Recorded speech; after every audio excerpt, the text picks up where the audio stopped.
नमस्कार आप सबको। एक आज के जो टॉपिक है वो धर्म है। आखिर धर्म क्या है? धर्म को क्या समझें, कैसे समझें? धर्म है क्या बेसिकली? क्या धर्म जो इंग्लिश का शब्द है रिलीजन, धर्म का वास्तविक अर्थ रिलीजन है?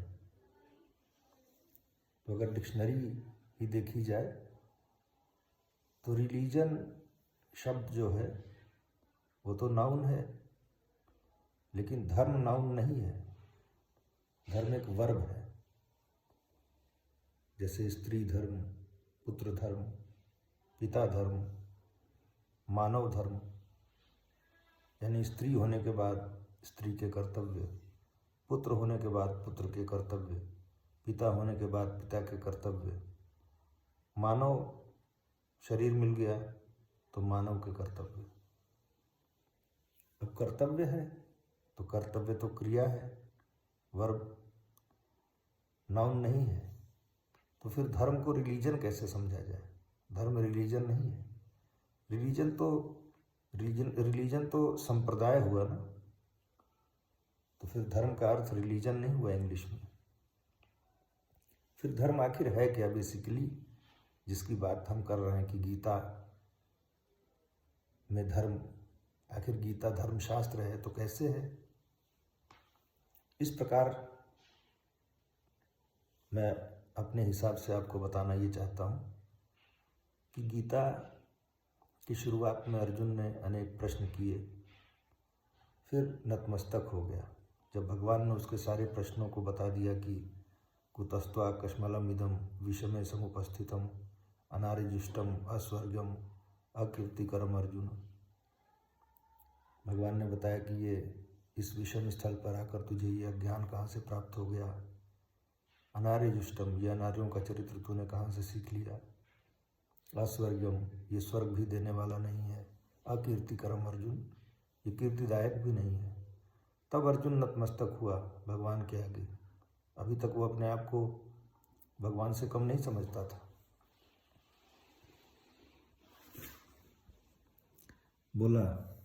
अर्जुन बोला कि कार्पण्य दोषो अपहत स्वभाव पृच्छामि त्वाम धर्म सम्मूढ़चेता।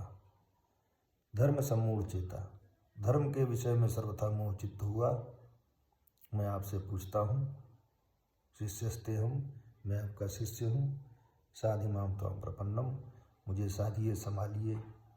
यदि कहीं लड़खड़ाऊँ तो आप संभालिए मुझे। प्रश्न किया धर्म के प्रति। तो गीता में जो बताया भगवान ने, मोह को दूर करने का साधन, कहते हैं ना कि मोह माया से दूर रहो। मात्र कहने से काम नहीं चलने वाला। कह दिया किसी ने, हमने सुन लिया कि काम क्रोध ही हमारे वैरी हैं, लोभ मोह ये जो 6 विकार हैं, मद मत्सर, ये जो काम क्रोध मद लोभ मोह मत्सर ये विकार हैं, इनके चक्कर में नहीं पड़ना चाहिए, इनसे दूर रहना चाहिए। कहना तो बहुत आसान है, एक ही लाइन में कह दीजिए कि ये खड विकार हैं, इनसे दूर रहिए, लेकिन इन विकारों से दूर रहने की क्षमता आएगी कैसे मनुष्य में? ये भगवान ने गीता में बताया। भगवान ने बताया कि अर्जुन नियतम कुरु कर्म त्वम, तू नियत कर्म को कर। तो लोग ये समझ बैठते हैं कि भगवान ने गीता में भी कर्म करने को कहा है, चलो कर्म करने। किसान खेती करने निकल पड़े, डॉक्टर साहब अपनी डॉक्टरी, इंजीनियरिंग करने, जो जैसी भी अपने घर की व्यवस्था चलाने के लिए निकल पड़ता है। और वहाँ जाके लगता है उसे कि मैंने कर्म किया, लेकिन ये तो सांसारिक कर्म हुए ना। ये संसार में ही पलट करके फंसाएंगे आपको। और गीता का जो कर्म है, नियत कर्म, वो है आराधना। भगवान ने कहा कि यज्ञार्थार्थ कर्मणो अन्यत्र लोकोयम कर्म बंधना। यज्ञ की प्रक्रिया ही कर्म है। अन्य प्रकार के बहुत सारे कर्म हैं, लेकिन वे जो कर्म हैं वे आपको पलट करके संसार में बांधने वाले हैं। संसार से बंधन छुड़ाने वाला कर्म है आराधना। यही यज्ञ है। जौ तिल घी के हवन वाला यज्ञ नहीं, श्वास का यजन ही यज्ञ है। बैठ करके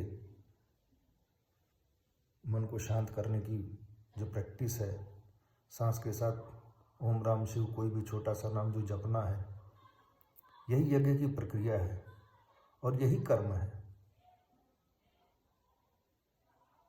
गीता का जो शास्त्र है उसकी धर्म शास्त्र की संज्ञा है, इसीलिए दी गई है कि गीता में भगवान ने धर्म बताया। तो धर्म क्या हुआ? धर्म एक क्रिया हुई। मनुष्य होने के बाद का जो धर्म है, सबसे बड़ा धर्म, वो चाहे हिंदू हो, मुस्लिम हो, सिख हो, ईसाई हो, यदि वो मनुष्य है तो उसे आराधना करना ही उसका धर्म है। सभी पुस्तकें यही बताती हैं, सभी संप्रदाय यही बताते हैं। बस धर्म का जो शब्द है, शब्द की सही व्याख्या बदल गई है, सही अर्थ बदल गया है इस्तेमाल होते होते। जैसे योग शब्द अपना मूल आशय खो चुका। बाबा रामदेव जी की कृपा से, बाबा रामदेव जी योगासन सिखाते हैं, योग के नाम पर सिखाते योगासन है, बताते हैं कि ये योग है। महर्षि पतंजलि योग विद्यापीठ खोल करके श्री बाबा रामदेव जी बैठ गए, संसार भर में उसका प्रचार कर डाला। लोग उनके फॉलोअर्स भी हो गए, उनको फॉलो भी करने लगे। अच्छी बात है। आप जो योगासन सिखाते हैं बाबा रामदेव जी, उस योगासन से शरीर स्वस्थ होता है, लेकिन योग का शरीर से लेना देना नहीं है। हाँ, ये जरूर है कि शरीर स्वस्थ होगा तभी योग क्रिया में लग पाओगे। पुराने ज़माने में ऋषि महर्षि जब योग में लीन होते थे, योग क्रिया करने लगते थे, दवा उपलब्ध नहीं थी, दवा से दूर रहना चाहते थे, जड़ी बूटियाँ थीं, लेकिन उस चक्कर से बचे रहने के लिए उन्होंने योगासनों का सहारा लिया। योगासन शरीर को स्वस्थ करेगा। अब शरीर तो एक 5 वर्ष का बच्चा है, 10 वर्ष का बच्चा है, उसका शरीर खूब स्वस्थ है, कोई रोग नहीं है उससे, लेकिन मन उसका और भी चंचल है, पल पल पे भागता है, हर चीज़ की ओर दौड़ता है उसका मन। क्यों? मन चंचल है। मन पे लगाम लगाने की क्रिया को ही योग की संज्ञा दी गई है। यही गीता बता रही है, यही महर्षि पतंजलि ने बताया। अब योग महर्षि पतंजलि के अनुसार जो योग बताया महर्षि ने, 2 ही श्लोक में बताया। शुरुआत में योगश्चित्तवृत्ति निरोध, ये दूसरा श्लोक, और पहला श्लोक योग अथ योगानुशासनम, यानी योग एक अनुशासन है। अनुशासित करना किसे है? तो योगश्चित्तवृत्ति निरोध, चित्त की वृत्तियों पर लगाम लगाना है, निरोध करना है उनका, यही योग है। बाकी के सारे श्लोक, बाकी के जितने भी 4 अध्याय हैं, उन 4 अध्यायों में यही सिखाया कि आखिर मन पे लगाम लगाया कैसे जाए।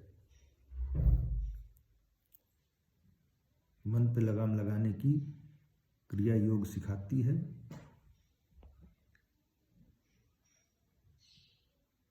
मन पे लगाम अचानक नहीं लग सकता, धीरे धीरे धीरे धीरे धीरे धीरे क्रमशः उत्थान होते होते जो मन आज रुक नहीं रहा है, धीरे धीरे भगवान का भजन करते करते करते करते, नाम जपते जपते, बैखरी मध्यमा पश्यन्ति परा, ये 4 तरीके हैं। बैखरी यानी व्यक्त भाव से बोल बोल के राम राम ओम ओम ओम ओम प्रत्येक श्वास के साथ जपना होता है। उसके बाद फिर मध्यमा, यही जब कंठ से होगा, हल्की आवाज़ से, जो बगल में भी कोई बैठा ना सुन पावे।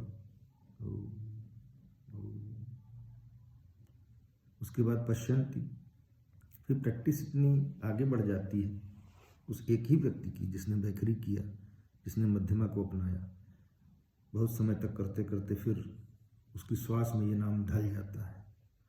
सांस आई तो ओम, गई तो ओम, राम। महसूस करता है कि मेरी सांस यही बोलती है। उसके बाद फिर पराश्रेणी का जप, जपे न जपावे अपने से आवे। प्रैक्टिस ऐसी हो गई कि वो बातें करता हुआ, सोता हुआ, कुछ भी करता हुआ, फिर जब उसका पीछा नहीं छोड़ता, उसकी ऐसी प्रैक्टिस हो जाती है। जैसे शुरुआत में गाड़ी चलाना सीखिए तो पहले स्टीयरिंग पे ध्यान जाएगा, स्टीयरिंग पे ध्यान केंद्रित करेंगे तो क्लच दबाना भूल जाएंगे, गियर लगाना भूल जाएंगे। लेकिन जब प्रैक्टिस हो जाएगी धीरे धीरे धीरे धीरे,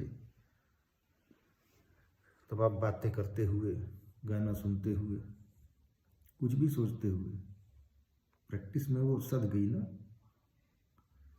तो आप चला लेते हैं। ठीक ऐसे ही पराश्रेणी का जप, जबकि वो अवस्था जब जपे न जपावे अपने से आवे, उस अवस्था में पहुंचा हुआ मनुष्य फिर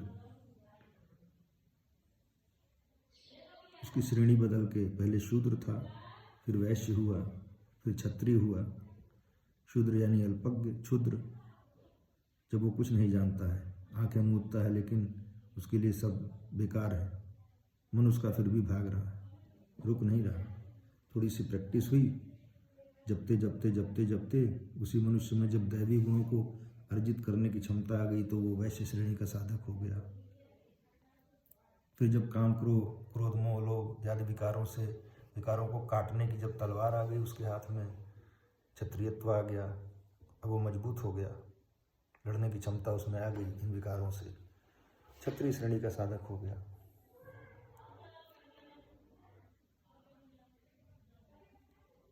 फिर जब ब्रह्म का विचार परमानेंट उसके मन में बना रहने लगा, ब्राह्मण हो गया।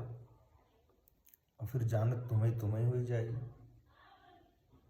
जान लेने के बाद, भगवान को जान लेने के बाद वो उसी के जैसा हो जाता है, भगवान के ही जैसा हो जाता है। इसीलिए ब्राह्मण को श्रेष्ठ कहा गया। ब्राह्मण कुल में उत्पन्न होने वाले ब्राह्मण को श्रेष्ठ नहीं कहा गया।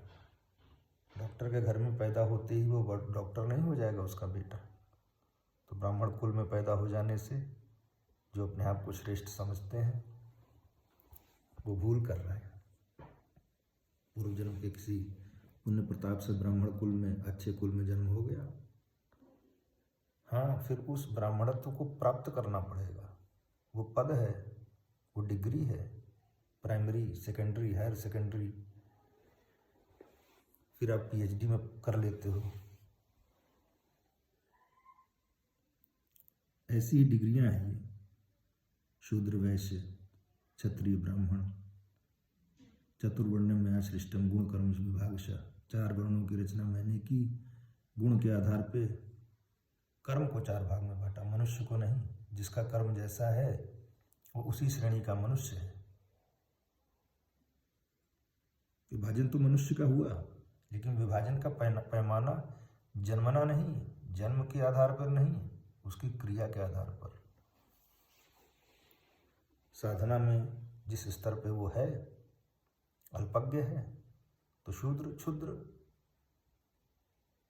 दैवी गुणों को अर्जित करने की क्षमता आ गई, दैवी गुणों को अर्जित करने लगा, वैश्य, और मजबूत हो गया, योद्धा हो गया, पीछे अब वो पीछे नहीं हटता युद्ध से। इसी को युद्ध कहा भगवान ने गीता में। इसी साधना में आखिर युद्ध कैसा? राम राम जप रहे हैं तो युद्ध कैसा? ओम ओम शिव शिव जपने में लगे हैं तब कैसा युद्ध? दरअसल जब आप साधना में बैठते हैं तो ये सारे विकार आपके मन को प्रभावित करते हैं, इनसे पार पाना, इनसे लड़ना ही युद्ध है वास्तविक। इसलिए धर्म के नाम पर ये जो कुरीतियाँ फैल गई हैं, मूल शब्द खो जाता है तो कितनी कठिनाई हो जाती है। आज कितने शर्म की बात है कि जिस भारत भूमि में अनेक ऋषि मुनि हुए, अनेक योगी हुए, ये तो एक ऐसी विद्या है जो लोप नहीं होती, इस विद्या का कभी लोप नहीं होगा। गुरु शिष्य परंपरा से ये एक गुरु से दूसरा शिष्य, फिर वो शिष्य फिर स्वयं गुरु हो गया, अन्य को बताया, बताने की क्षमता आने के बाद शास्त्र को रट लेने से कुछ नहीं होने वाला। मैं ये सब ज्ञान आपको बता रहा हूँ, बघार रहा हूँ, जो मेरे कहने मात्र से कुछ नहीं होने वाला। मैं कोई योगी नहीं हूँ। हाँ, लेकिन योग को अपनाना जब मैं जान गया हूँ, यदि मुझे दिल्ली जाना है तो दिल्ली का रास्ता यदि मुझे पता चल गया है तो मैं रास्ते पर, सही रास्ते पर चलूँगा। धीरे चलूँगा तो देर में पहुँचूँगा, तेज़ी से चल पड़ूँगा जल्दी पहुँच जाऊँगा। लेकिन सही रास्ते पर चलूँगा तो, सही दिशा में चलूँगा तो सही जगह पे पहुँचूँगा। अगर गलत रास्ता पकड़ लिया, बैठा हूँ बिहार में, पटना में, रास्ता पकड़ लिया कलकत्ते वाला, तो दिल्ली कहाँ पहुँचूँगा? चला जाऊँगा कलकत्ते की ओर। मुझे लग रहा है मैं दिल्ली की ओर जा रहा हूँ, दिल्ली कभी नहीं पहुँचूँगा। हाँ, यदि रास्ता भटक के मैं कलकत्ता भी पहुँच गया, फिर कलकत्ते से भी वापस आकर के मैं दिल्ली पहुँच जाऊँगा, इसमें कोई दो राय नहीं है। इसीलिए भगवान कहते हैं, अर्जुन सभी पापियों से बड़ा पापी ही क्यों न हो, ज्ञान रूपी नौका द्वारा निस्संदेह पार हो जाएगा। लोग कहते हैं कि धर्म की बातें करते हैं, चोरी बेईमानी खुद करते हैं और धर्म की बातें भी करते हैं, ऐसा आरोप एक दूसरे पे लोग लगाते हुए नजर आते हैं। लेकिन वो चोरी बेईमानी करता है, वो मजबूर है, राग और द्वेष उसका पीछा नहीं छोड़ रहे हैं। लेकिन इस चीज़ को जब वो जान गया कि ये मेरे द्वारा किया हुआ कृत्य गलत है, मुझे ऐसा करना नहीं चाहिए, यदि उसके मन में आ गया, धर्म के प्रति जरा भी ग्लानि हुई कि हे भगवान, मैं तो कुछ कर ही नहीं पाया, मैंने तो बहुत गलत काम कर डाला, तो यदा यदा ही धर्मस्य ग्लानिर्भवति भारत, धर्म के प्रति जब ग्लानि होगी कि मैंने तो कुछ धर्म किया ही नहीं, अधर्म कर डाला तमाम, तब जाके भगवान फिर सहारा देने लगते हैं। हर युग में प्रकट होते हैं भगवान। संभवामि युगे युगे, तुलसीदास जी भी कहते हैं, नित्य युग धर्म हो ही सब केरे, हृदय राम माया के प्रेरे। हृदय में यदि काम क्रोध मोह लोभ का वास है तो हम कलयुग में प्रवेश कर रहे हैं, कलयुग में जी रहे हैं। धीरे धीरे ये सत्वगुण जैसे जैसे आते जाएंगे, कलयुग के बाद द्वापर, त्रेता और फिर सतयुग आता जाएगा हमारे हृदय में। बाकी ये जो युगों की जो गणना की गई है, ये भी 4 युग कोई ऐसे नहीं है। नित्य युग धर्म हो ही सब केरे, हृदय राम माया के प्रेरे। कहते हैं कलयुग में खाली अधर्म होता है, ऐसा कैसे मान लिया जाए? कलयुग में ही खाली अधर्म हो रहा हो? द्वापर में भी अधर्म हुआ, कंस पैदा हुआ, त्रेता में रावण पैदा हुआ, उतना अधर्म तो करता हुआ कोई नहीं नजर आ रहा है। कलयुग में, सतयुग में हिरण्यकश्यप था, खुद कोई भगवान मान बैठा, भगवान की पूजा भी नहीं करने देता था। तो ये जो 4 युग हैं, ये भी ये साधना के 4 सोपान हैं। कलयुग, मन में जब घोर कलयुग आ गया, घोर कलयुग आ गया, यानी कि मन में सारे बुरे विचारों ने, ये विचार सबके मन में है, किसी के मन में दबे हुए हैं। और कोई मनुष्य पैदा हुआ, पूर्व जन्म की साधना उसकी जहाँ भी छूटती है, आत्मा अपने पूर्व जन्म का गुण स्वभाव लेकर प्रकट होता है, ऐसा गीता में कहा गया है। तो पूर्व जन्म की जितनी भी साधना है, यदि अच्छी खासी रही है तो वो मनुष्य इस जन्म में भी आएगा, शालीन होगा, काम क्रोध मोह लोभ थोड़े कम होंगे उसके अंदर। उसी घर में दूसरा बेटा पैदा हो जाए पता नहीं उसकी पूर्व जन्म की साधना किस प्रकार की रही है। लोग कहते हैं कि परिवार से जैसा संस्कार मिला, फर्क पड़ता है बिल्कुल परिवार के संस्कार का, लेकिन पूर्व जन्म से जो संस्कार उसके मन पर अंकित हैं, आखिर संस्कार क्या है? जो कुछ आप देखते हैं, सुनते हैं, आपके आस पड़ोस में होता है, उनसे जब आप प्रभावित होते हैं, उन चीज़ों की छाप आपके मन पर जो पड़ जाती है, वही संस्कार है। लेकिन एक उदाहरण मैं आपको देता हूँ। एक फिल्म देखता है व्यक्ति, कोई हीरो को देख के प्रभावित है, कोई हीरोइन को देख के प्रभावित है, कोई जोकर को देख के प्रभावित है, कोई विलन को देख के प्रभावित है। एक है नहीं, वायरल वीडियो हुआ, संजय दत्त की पिक्चर देख करके बताता है कि मैं वही खलनायक वाला संजय दत्त हूँ।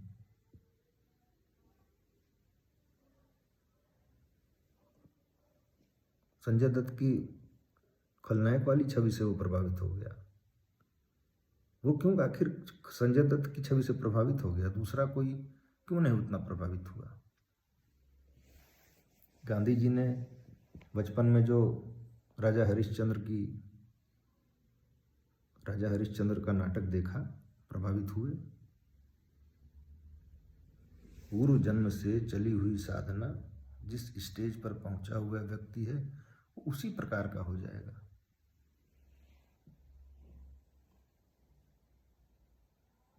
इस वीडियो में बस इतना ही।